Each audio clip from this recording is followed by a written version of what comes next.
लोग बैठे थे, उमर कांपते हुए उठे, कांपते दौड़े। हजरत आयशा पर्दे में थी तो फरमाती हैं उमर अत्ताहियात की हालत में बैठ गए। कहा अम्मा जी देर तो नहीं हो गई मुझे आने में? कहा नहीं, टाइम पे आ गए हो। किस लिए बुलाया था? कहा उमर देखो, गुर्बत के मामलात और होते हैं, जब अल्लाह आसानी दे तो कोई चीज इस्तेमाल करना हराम नहीं होती, अगर हराम है तो बताओ। कहा नहीं अम्मा जी हलाल ही है। तो फरमाया फिर इतने सफीर आते हैं, मुशीर आते हैं, अब तो माले गनीमत बड़ा आता है, ढेर लग जाते हैं मस्जिद में, तो चल एक नया कुर्ता तुम भी पहन लिया करो, और आप नया कुर्ता पहनोगे तो धाक बैठेगी गैरों पर। तो सहाबा का मशवरा है कि आप नया लिबास पहने। अम्मा जी कहती है मैंने हुक्म दिया तो उमर चुप कर गए, गर्दन झुक गई।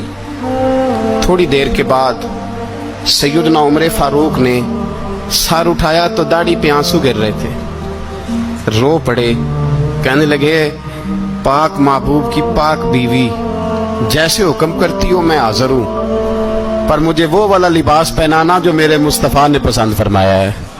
अब सैयदना उमर फारूक, मेरे नबी पाक अलैहिस्सलाम ने फरमाया फरिश्ते 950 साल मेरे उमर की शान बयान करें तो खत्म नहीं हो सकती। इतना बड़ा शख्स उमर फारूक, इतना बड़ा आदमी।